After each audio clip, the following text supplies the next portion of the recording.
तो chemical bonding 1 में exercise 2 discuss कर रहे हैं हम लोग सबसे पहले। And this you ask question number 1 first. 1 में लिखा है maximum S characters in the bond by star mark. तो देखो पहले सबके करस्पॉन्डिंग हाइब्रिडाइजेशन लिख लो।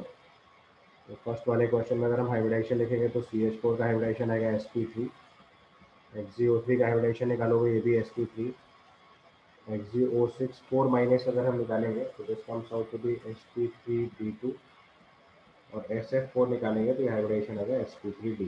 तो आप शेप बना लो सबको। ये आपका CH4 हो गया 4 सिग्मा बॉन्ड के साथ sp3 टेट्राहेड्रल।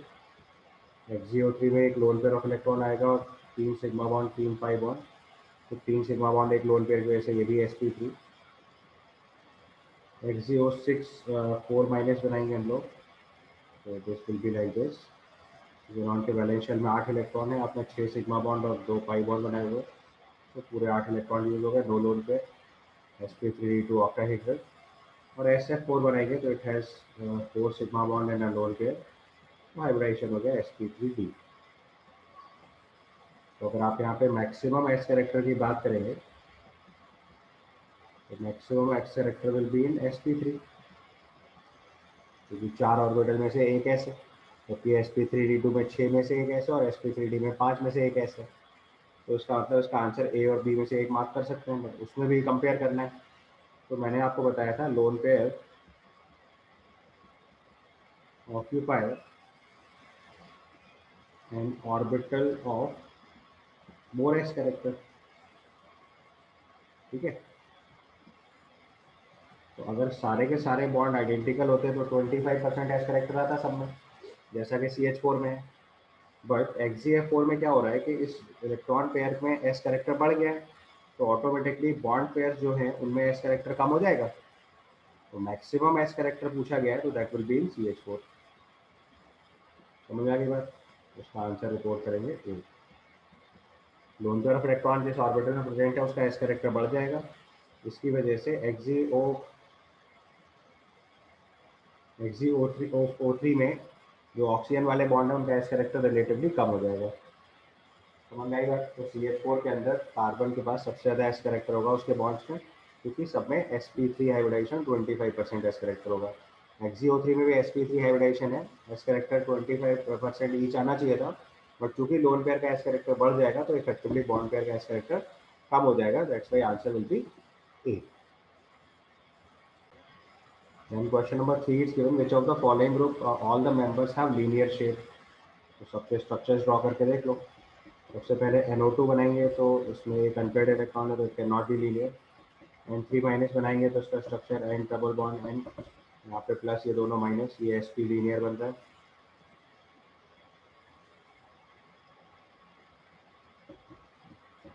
ये आपका एंगुलर शेप होगा। उसके बाद ICl2 प्लस बनाएंगे तो आयोडीन सेंट्रल एटम है, 2 Cl के साथ बॉन्ड बन गया। आयोडीन के वैलेंस शेल में 7 इलेक्ट्रॉन थे, प्लस की वजह से 6 इलेक्ट्रॉन हो गए, 2 बॉन्ड बन गए तो 2 लोन पेयर हो गए, तो ये भी एंगुलर आ जाएगा, या बेंट भी लिख सकते हैं इसको। इसका N3 माइनस बना दिया। I3 माइनस बनाएंगे तो ये sp3d हाइब्रिडाइजेशन लीनियर ज्योमेट्री आएगी स्टैंडर्ड केस में, 2 sigma bond 3 lone pair, I3 minus sp3d linear, N3 minus linear है, I3 माइनस भी लीनियर हो गया। इसके बाद NO2 प्लस बनाएंगे तो वो भी देखो लीनियर आ जाएगा, क्योंकि प्लस करते एक इलेक्ट्रॉन कम कर दिया, एक इलेक्ट्रॉन कम कर दिया, तो अब देखो ये सीधे सीधे ऐसे आ जाएगा NO2 plus. Now it is a linear 2sp hybridisation, 2 sigma bond linear geometry, ठीक है।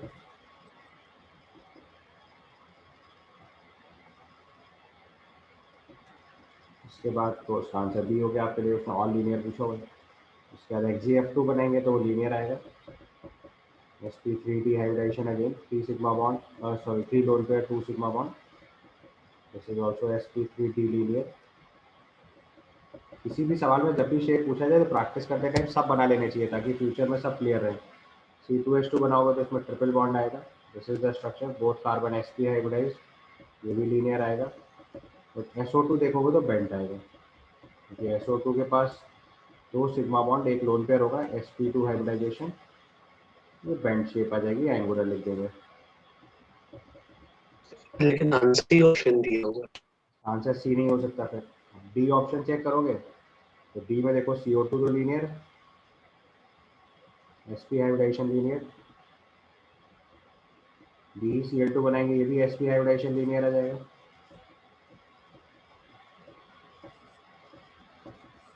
लेकिन अगर SnCl2 बनाएंगे तो Sn belongs to carbon family, तो उसके पास एक इलेक्ट्रॉन पेयर बचेगा, ये एंगुलर हो जाएगा। आप एंगुलर या बैंड कुछ भी ले सकते हैं। ऑल लीनियर का केस केवल ऑप्शन बी है, बाकी सब में देखो कोई ना कोई एक नॉन लीनियर सिस्टम है। मैंने स्ट्रक्चर्स बनाया हुआ, वेरीफाई कर लो। इसका आंसर सही कर लीजिएगा, थर्ड का आंसर आपका बी हो जाएगा। चलो की करेक्शन है, जस्ट चेक इट, इसका आंसर बी हो जाएगा। ठीक है, इसके बाद next question you ask, question number 5, which of the following are iso structure. सबके फिर से डिजाइन बनाने शुरू करो। सबसे पहले NO3 minus, sp2 hybridised, triangular planar. Carbonate ion बनाएंगे, ये भी sp2 hybridised, triangular planar. ClO3 minus बनाएंगे, ये पिरामिडल आएगा, sp3 हाइब्रिडाइज्ड। SO3 बनाएंगे, ये भी sp2 ट्रायंगुलर प्लेनर। और XeO3 बनाएंगे तो ये आपका फिर से पिरामिडल शेप आ जाएगी, sp3। उसमें आइसो स्ट्रक्चरल पूछा हुआ है, तो आइसो स्ट्रक्चरल हो गए 1, 2 एंड 4। या फिर दूसरा ऑप्शन अगर लिखना है तो इट इज 3 एंड 5। 3 एंड 5 भी आइसो स्ट्रक्चरल है, जो कि ऑप्शन में नहीं दे रखा है। 1, 2 आइसो स्ट्रक्चरल है, 2, 4 आइसो स्ट्रक्चरल है, और 1, 4 आइसो स्ट्रक्चरल है। तो इसमें गिवन ऑप्शन के हिसाब से केवल आंसर ए लिखा जा सकता है। 1 एंड 4,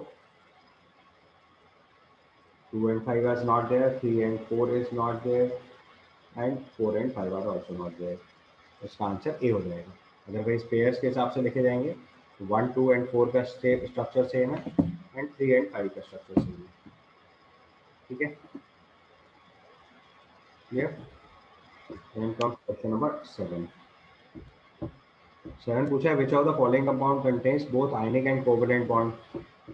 इसमें स्ट्रक्चर बनाओ। सबसे पहले हम लोग NH4 प्लस NH4Cl को लिखेंगे, तो इसमें आयनिक बॉन्ड है NH4 प्लस Cl माइनस, और NH4 प्लस का स्ट्रक्चर बनाएंगे तो उसमें सब कोवेलेंट बॉन्ड भी आ जाएंगे, तो इसका आंसर ए करेक्ट हो गया।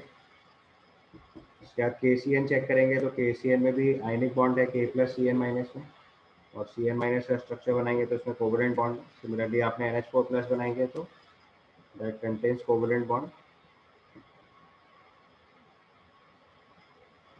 And than copper sulphate dot 5H2 अगर ड्रॉ करेंगे, तो आप ये थोड़ा सा देखिए लिखने वाला केस हो गया, तो उसमें कॉपर 2 प्लस और सल्फेट आयन की वजह से आयनिक बॉन्ड बनेगा, और अगर आप सल्फेट आयन बना लोगे तो आपको उसमें कोवेलेंट बॉन्ड भी मिल जाएगा। सिमिलरली NaOH लिखेंगे तो NaOH में आयनिक बॉन्ड हो गया Na प्लस OH माइनस, और OH माइनस का स्ट्रक्चर बनाएंगे तो उसमें oxygen hydrogen bond covalent bond है, इसलिए इसका आंसर ABCD हो जाएगा। They asked that both have ionic and covalent bonds, तो आंसर इसका हो गया ABCD। इसके बाद क्वेश्चन नंबर 8 में लिखा है, rotation around the bond between the underlined atoms is restricted इन। तो देखो रिस्ट्रिक्टेड का मतलब जब तक सिंगल बॉन्ड होगा तब तक फ्री रोटेशन रहता है, और जैसे ही बीच में रिंग बन जाए या डबल बॉन्ड आ जाए तो रोटेशन में रिस्ट्रिक्शन आ जाती है। तो जैसे हमने सबसे पहले C2H4 बनाया, तो इसमें देखो रिस्ट्रिक्टेड रोटेशन है, ये डबल बॉन्ड है, इसके अराउंड फ्री रोटेशन अब नहीं हो सकता। H2O2 बनाएंगे तो इसमें सिंगल बॉन्ड है, फ्री रोटेशन अलाउड है, आप इस बॉन्ड के अराउंड फ्रीली रोटेट कर सकते हैं मॉलिक्यूल को, तो this is free rotation allowed. Sir ये पार्ट बता दीजिए फिर से। ये में डबल बॉन्ड है ना, तो अगर दो एक सिस्टम को दो बॉन्ड से जोड़ दो तो वो फ्री घूम ही नहीं सकता, free single yes sir. Rotation होता है।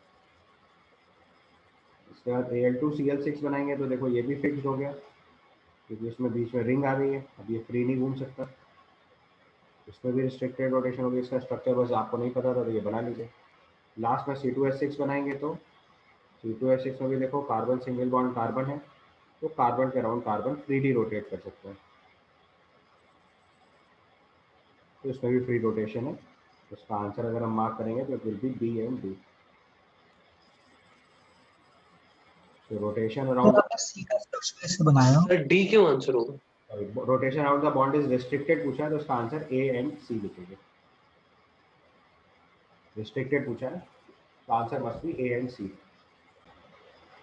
एंड क्वेश्चन नंबर 10 देखो। सर 9th भी बता। 9th में लिखा है the octet rule is not obeyed by. सीधा सवाल है। ऑक्टेट टूल में देखो CO2 का कॉन्फ़िगरेशन बनाओगे तो ऑक्टेट फॉलो हो रहा है। BCl3 बनाओगे तो उसमें वैलेंस शेल में इलेक्ट्रॉन 6 रह गए, ऑक्टेट नहीं फॉलो हो रहा है। PCl5 बनाओगे तो वैलेंस शेल में 10 इलेक्ट्रॉन हो गए, इसमें भी ऑक्टेट फॉलो नहीं हो रहा है, हाइपर वैलेंस, और उसके के पास 10 इलेक्ट्रॉन हो गए। SiF4 बनाओगे तो इसमें सबका ऑक्टेट कंप्लीट है, ये ऑक्टेट फॉलो कर रहे हैं। इसका आंसर हो जाएगा बी एंड सी। BCl3 और PCl5 में ऑक्टेट रूल फॉलो नहीं हो रहा है। BCl3 हाइपोवैलेंट है और PCl5 हाइपरवैलेंट है। 10th में उसने पूछा which of the following two substances are expected to be more covalent. उसका रूल बताया था cation having pseudo inert gas configuration has more covalent character. ZnS ZnCl2 answer हो जाएगा। सूडो इनर्ट गैस कॉन्फिगरेशन लेंगे तो उसकी वजह से Zn2+ जो है वो मोर कोवैलेंट हो जाएगा।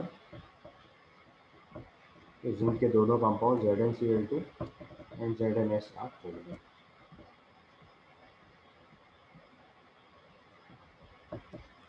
ठीक, सर फिर से बता दीजिए सर इसे।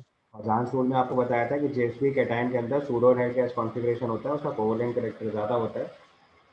जिंक वाला केस देख लो, बेरिलियम का इनर्ट गैस कॉन्फिगरेशन आएगा, टिन का इनर्ट गैस कॉन्फिगरेशन आएगा, जिंक का सूडो इनर्ट गैस कॉन्फिगरेशन आएगा, तो इसमें सूडो इनर्ट गैस कॉन्फिगरेशन होता है उसका कोवैलेंट कैरेक्टर ज़्यादा होता है।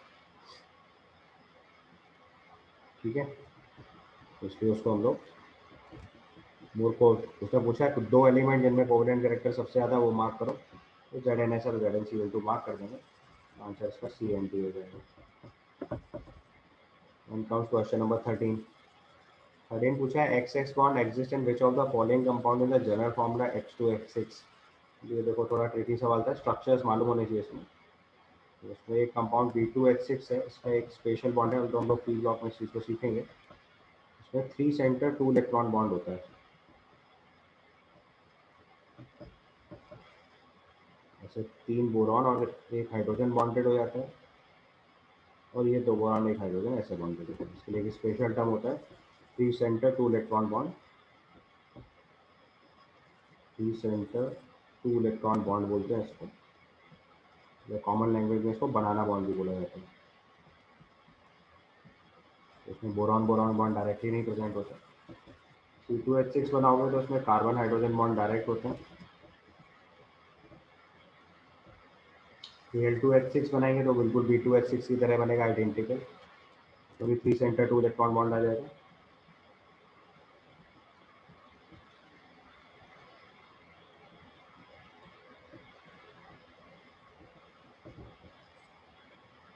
डिटेल्स इसके हम लोग पी ब्लॉक में सीखेंगे, ये स्पेशल स्ट्रक्चर्स बॉन्डिंग में जब लास्ट में बनाएंगे तब देख लीजिएगा। अभी फिलहाल के लिए बस ये देख लो, उसमें एल्यूमिनियम बॉन्ड डायरेक्टली नहीं होता, तो उसके अंदर भी 3 सेंटर 2 इलेक्ट्रॉन बॉन्ड बनाना बॉन्ड है, उसमें भी वही चीज़ है। एंड देन Si2H6 बनाएंगे तो उसमें silicon silicon bond directly present होगा। तो इसका आंसर हम लोग B एंड D लिखेंगे।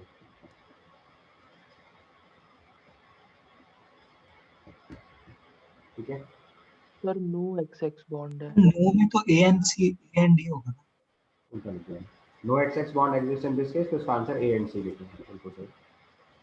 तो नो XX बॉन्ड का केस है, that's why answer will be A and C। ठीक है, क्वेश्चन नंबर 14। क्वेश्चन नंबर 14 में आइसो इलेक्ट्रॉनिक पूछा है, तो नंबर ऑफ इलेक्ट्रॉन काउंट करो, इसमें क्या दिक्कत है। CO2 है, CO2 पहले नंबर ऑफ इलेक्ट्रॉन लिखो।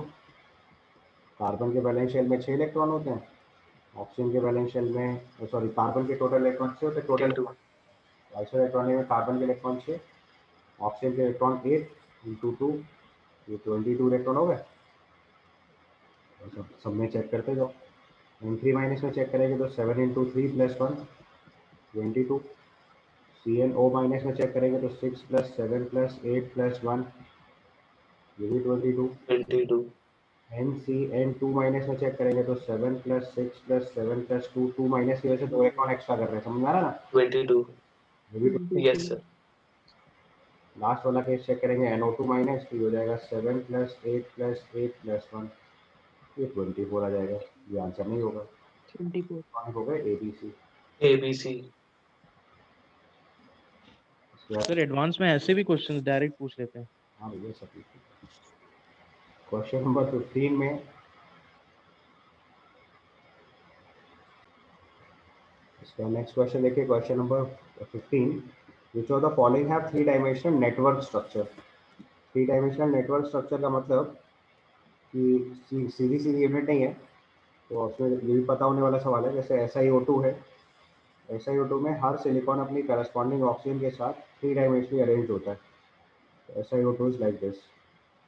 पहले हर सिलिकॉन से एक एक ऑक्सीजन कनेक्ट होता है, फिर हर ऑक्सीजन से एक सिलिकॉन, फिर सिलिकॉन से 4 ऑक्सीजन, ऐसे करके ये नेटवर्क स्ट्रक्चर बनता चला जाता है।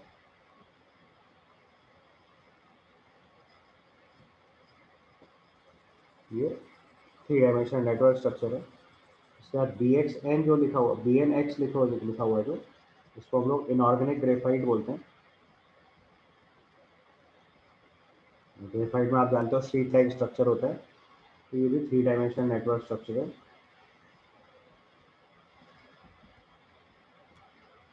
फिर SI का स्ट्रक्चर बता दीजिए। इसके बाद P4 बनाएंगे, तो P4 तो सिंपल आपको बताया था, टेट्राहेड्रल यूनिट होती है। हर फॉस्फोरस अपने करस्पॉन्डिंग फॉस्फोरस के साथ 3 बॉन्ड बना रहा होता है, ये सिंगल यूनिट होती है, it is not a network. और CCl4 में भी आप जानते हो कि चारों सिंगल बॉन्ड्स हैं, तो this is also not a network structure. इसका आंसर अगर हम लोग लिखेंगे तो it will be A and B। ठीक है, सर ये सारे स्टैंडर्ड्स है ना, तो हाँ सिलिकॉन और उसके। Yes yes. इसके बाद नेक्स्ट केस चेक करेंगे, this is question number 16। Question number 16 में लिखा है which of the following statement is true, NFN bond angle NF3 is greater than NS3। ये कॉन्सेप्ट सिखाया था आपको मैंने।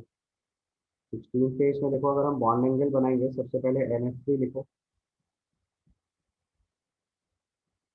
और NS3 लिखो। तो फ्लोरीन ज़्यादा इलेक्ट्रोनेगेटिव है, इसलिए इसका bond pair of electron towards fluorine जाएगा। नाइट्रोजन ज़्यादा इलेक्ट्रोनेगेटिव है, इसलिए bond pair of electron towards nitrogen जाएगा। इस केस में देखो, बॉन्ड पेयर से बॉन्ड पेयर की डिस्टेंस बढ़ गई, तो बॉन्ड पेयर रिपल्शन डिक्रीज कर गया।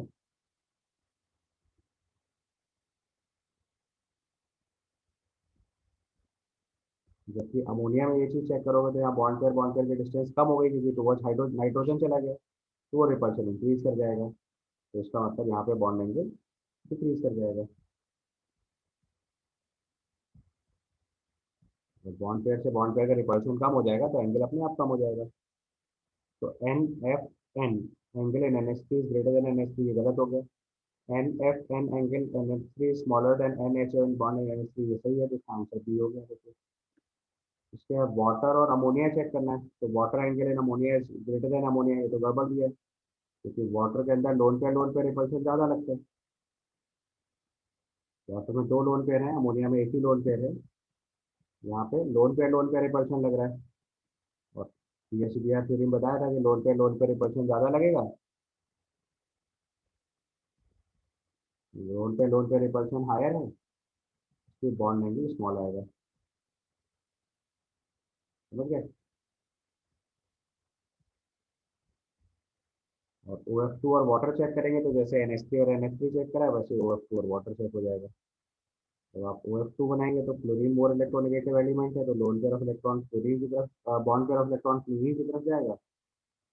और OH2 बनाएंगे तो ऑक्सीजन ज़्यादा इलेक्ट्रोनेगेटिव है, तो bond pair of electron towards oxygen जाएगा। तो इसका bond pair of electron fluorine की तरफ आएगा, तो इसकी डिस्टेंस देखिए बढ़ गई, और इसका bond pair of electron towards oxygen जाएगा, तो ये कम हो गया। इसलिए बॉन्ड पेयर रिपल्शन ज़्यादा हो जाएगा, इसके बॉन्ड एंगल कम हो जाएगा। समझ आएगा बात है? सर डी भी इनकरेक्ट है ना। बॉन्ड पेयर रिपल्शन लेस हो जाएगा, इसलिए बॉन्ड एंगल कम हो जाएगा। इसमें उसने पूछा हुआ है करेक्ट स्टेटमेंट, तो करेक्ट स्टेटमेंट आपको दी जाएगा।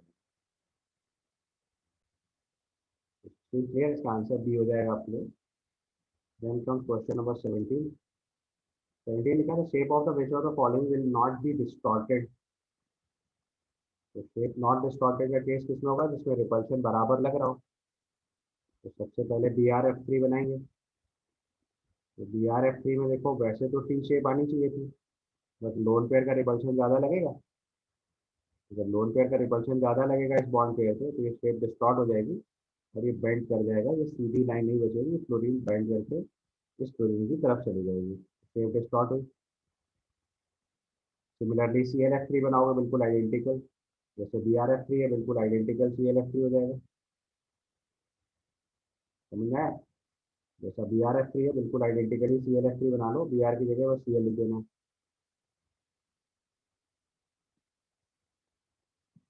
समझ गया ना?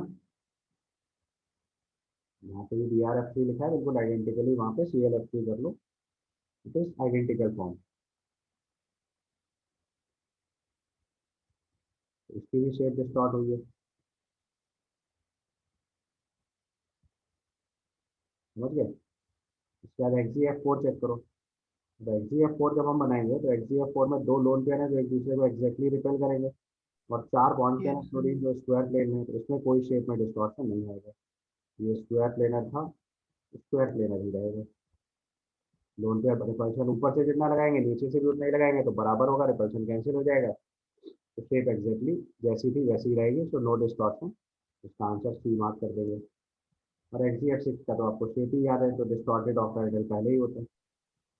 यस लोन पेयर की वजह से थोड़ी डिस्टॉर्ट होगी, ये ऑक्टाइडल होना चाहिए था, ये लोन पेयर की वजह से डिस्टॉर्टेड ऑक्टाइडल बनते हैं। इसका आंसर मार्क करेंगे सी।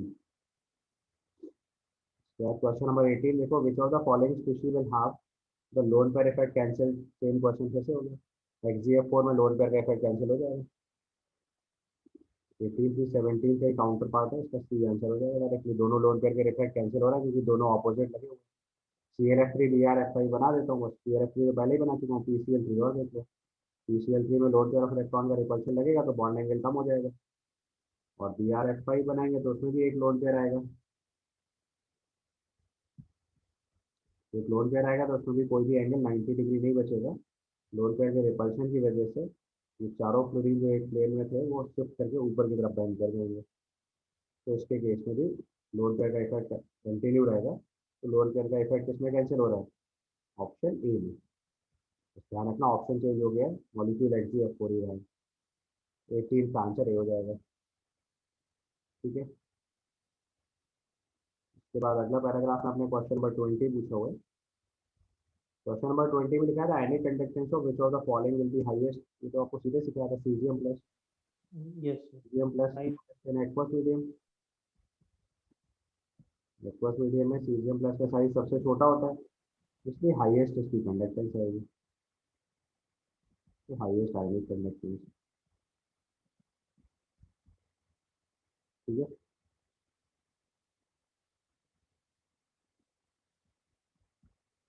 इसका आंसर डी मार्क कर देंगे। इसके बाद क्वेश्चन नंबर 21। क्वेश्चन नंबर 21 में दिया हुआ है BF3 has greater dipole moment than H2S। तो गड़बड़ हो गया, BF3 का डाइपोल मोमेंट तो जीरो आएगा। sp2 hybridisation triangular planar geometry होगी एग्जैक्ट, तो इसका डाइपोल मोमेंट जीरो आ जाएगा। BF3 में sp2 hybridisation triangular planar geometry होगी, इसका डाइपोल मोमेंट जीरो आएगा। जबकि H2S के केस में ये angular system non zero dipole moment होगा। BF3 has greater dipole moment than H2S, ये गड़बड़ हो गया। Fluorine is more electronegative than sulphur, ये करेक्ट हो गया। तो स्टेटमेंट 1 रॉन्ग 2 करेक्ट, तो इसका आंसर डी लिखेंगे। क्वेश्चन नंबर 22 में लिखा है among the two cation of similar size the polarising power of the cation with the pseudo noble gas configuration is larger than the cation with the noble gas configuration. Correct.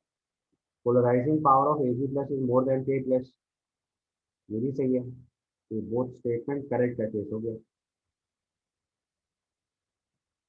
Polarising power of Ag plus is more than K plus, ये सही है। Among the two cations with smaller similar sizes, polarizing power of cation of the pseudo net gas configuration इस board तो आप देखो जो पहला वाला पार्ट लिखा है ना उसका दूसरा वाला स्टेटमेंट एक्सप्लेनेशन नहीं है, दूसरे वाले स्टेटमेंट का एक्सप्लेनेशन पहला वाला स्टेटमेंट है। इसका सही आंसर मेरे हिसाब से बी लिखना चाहिए, both statement correct. Polarising power of AG plus K plus से ज्यादा है क्योंकि एजी प्लस में सूडो रेड गैस कॉन्फ़िगरेशन है। एजी प्लस की पोलराइजिंग पावर के प्लस से ज्यादा है, इसकी वजह से ऑल लिख सकते हो आप, ए भी लिख सकते हो, मतलब लैंग्वेज वाली प्रॉब्लम है। मतलब अगर यस हम सर, ए ही दिया हुआ है। मतलब वो एक एग्जाम्पल है ऊपर वाले स्टेटमेंट का, तो अगर सेफ साइड रहे तो मेरे हिसाब से इसका आंसर बी लिखना चाहिए। उसका आंसर सही कर लो मेरे हिसाब से, अगर ए दिया हुआ तो बी कर लो, बी दिया तब तो बहुत ही बढ़िया है। अगर आपको यहाँ पूरी बात लिखनी है तो आप लिख लो यहाँ पे statement 1 is correct explanation for statement 2 है, क्योंकि ऑप्शन ए में स्टेटमेंट 2 स्टेटमेंट 1 का एक्सप्लेनेशन होना चाहिए था, तब ये लिखते। तो statement 1 is correct explanation for statement 2 और बोथ स्टेटमेंट करेक्ट है, तो मेरे हिसाब से इसका आंसर बी लिखना चाहिए। इसके बाद क्वेश्चन नंबर 23 में देखो लिखा है BF3 is weak Lewis acid and BCl3। ये भी गड़बड़ हो गया एक्चुअली में। BF3 के पास क्या होता है कि क्लोरीन है सराउंडिंग में, तो हम लोग टेक्निकल टर्म पर यूज करते हैं पी पाई बैक बॉन्डिंग। तो यहाँ पे देखो फ्लोरीन के पास लोन पेयर ऑफ इलेक्ट्रॉन है और बोरॉन के पास वैकेंट ऑर्बिटल है। इसके पास वैकेंट ऑर्बिटल है और इसके पास लोन पेयर है, तो ये अपना लोन पेयर ऑफ इलेक्ट्रॉन इसके वैकेंट ऑर्बिटल में ट्रांसफर करके पी पाई बैक बॉन्डिंग क्रिएट करता है। और पी पाई बैक बॉन्डिंग आने की वजह से BF3 का जो लुईस एसिड कैरेक्टर है, BF3 is weak Lewis acid, तो BF3 का जो लुईस एसिड कैरेक्टर है वो कम हो जाता है BCl3 के रिस्पेक्ट में। ये एकदम सही लिखा हुआ है, BF3 molecule back bonding of P pi stronger than BCl3। ये करेक्ट एक्सप्लेनेशन भी लिखा हुआ है, इसलिए इसका आंसर ए रिपोर्ट कर देंगे। ठीक है, क्योंकि बोरॉन का 2p यूज होगा और क्लोरीन का 2p यूज होगा। BCl3 में यही चीज चेक करोगे तो 2p और 3p हो जाएगा। मैंने आपको बताया था 2p का बॉन्ड सबसे स्ट्रॉन्ग होता है, 2p 3p वीक हो जाता है। ये चीज BCl3 में चेक करोगे तो यहाँ पे भी p है, तो ध्यान रखना है यहाँ बोरॉन का 2p होगा और क्लोरीन का 3p होगा। ये 2p 3p इंटरेक्शन हो जाएगा तो बैक बॉन्डिंग वीक हो जाएगी, इसलिए strength of 2p back bonding stronger होगी। इसलिए 23 का आंसर जो हम लोग रिपोर्ट करेंगे both statement correct and correct. Acid का मतलब आप जानते हो जिसके पास इलेक्ट्रॉन डेफिशिएंसी ज़्यादा हो, तो सब इलेक्ट्रॉन डेफिशिएंसी किसके पास ज़्यादा होगी, जिसमें पी पाई बैक बॉन्डिंग कम लगेगी, तो BCl3 बेटर लुईस एसिड हो गया। तो 23 का आंसर हम लोग ए रिपोर्ट कर देंगे। उसके बाद क्वेश्चन नंबर 24। क्वेश्चन नंबर 24 में लिखा हुआ है ionic compound tends to be non volatile. भाई ये आयनिक बॉन्ड स्ट्रॉन्गर होता है और intermolecular forces in these compounds are weak. उल्टी बात लिखी हुई है, अगर इंटरमॉलिक्यूलर फोर्सेज वीक होते तो कंपाउंड वोलेटाइल होना चाहिए था। समझ गए, तो स्टेटमेंट 1 करेक्ट, 2 रॉन्ग हो गया, इसका आंसर सी लिख देंगे। आयनिक कंपाउंड्स में इंटरमॉलिक्यूलर फोर्सेज स्ट्रॉन्गर होते हैं, इस वजह से वो नॉन वोलेटाइल होते हैं। तो स्टेटमेंट 1 करेक्ट लिखा है, 2 रॉन्ग लिखा है, इसका आंसर सी रिपोर्ट कर देंगे। ठीक है, उसके बाद नेक्स्ट क्वेश्चन देखना है, क्वेश्चन नंबर 28। सर एक बार बता दीजिए BF3 का लुईस कैरेक्टर डिक्रीज क्यों कर गया? क्योंकि BF3 के पास क्लोरीन ने अपना इलेक्ट्रॉन पेयर दे दिया। लुईस एसिड का मतलब क्या होता है, जिसके पास इलेक्ट्रॉन डेफिशिएंसी हो। अब क्लोरीन अगर इलेक्ट्रॉन पेयर उसको दे रहा है तो डेफिशिएंसी कहाँ बची, और क्लोरीन में फ्लोरीन के इलेक्ट्रॉन देने की टेंडेंसी ज़्यादा है।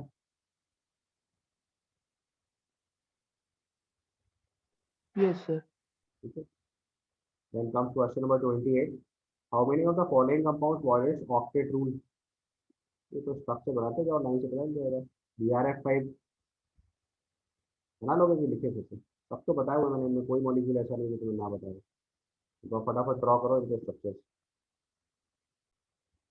चेक करते जाइए। BRF5, SF6, IS7, HgO4, इन सब में ऑक्टेट से ज़्यादा इलेक्ट्रॉन है, सब में मैक्सिमम कोवेलेंसी रूल लगा रहे हैं। ClF2 केवल PCl4 प्लस में 8 इलेक्ट्रॉन आ जाएंगे, तो ऑक्टेट फॉलो कर जा रहा है, इसका आंसर 5 रिपोर्ट कर देंगे।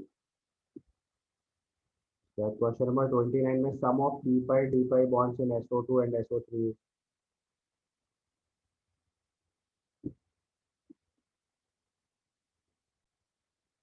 SO2 में एक एक बॉन्ड आएगा, SO3 में एक और दो आएगा। नोट्स में देखिए मैंने अच्छे से बताया हुआ है पूरा केस ठीक से। इसका आंसर 3 रिपोर्ट कर देंगे। क्या पूछा है, find the number of molecules of ions in which D orbital is are not used for the hybridisation. D orbital not use for the hybridisation मतलब आपको sp2 और sp3 वाले केस लिखने हैं। सबके हाइब्रिडाइजेशन लिख डालो लाइन से। PCl6 माइनस लिखेंगे तो sp3V2 हो जाएगा। PCl4 प्लस लिखेंगे तो sp3 हो जाएगा। IF4 माइनस लिखेंगे तो sp3V2 हो जाएगा। इसके बाद IF5 लिखेंगे तो ये वैल्यू आ जाएगी sp3D2 अगेन। XgO3F2 लिखेंगे तो ये sp3D आ जाएगा। ICl2 प्लस लिखेंगे तो ये sp3 हो जाएगा। SF2 लिखेंगे तो ये आपका sp3 हो जाएगा। SF6 लिखेंगे तो ये sp3B2 हो जाएगा। ASF4 प्लस लिखेंगे तो ये sp3 हो जाएगा। और SiF4 लिखेंगे तो ये भी sp3 आ जाएगा। और ऐसा क्या हाइब्रिडाइजेशन लिख लो। डी ऑर्बिटल जिसमें यूज नहीं हो रहा है वो काउंट कर लें। ये एक हो गया, दो, 4 आएंगे। 3, 4, 5 आंसर आएगा। आंसर चेक करो एक बार। इसका आंसर जो है 5 आ जाएगा फाइनली। ठीक है, तो दिस कंप्लीट्स योर एक्सरसाइज 2।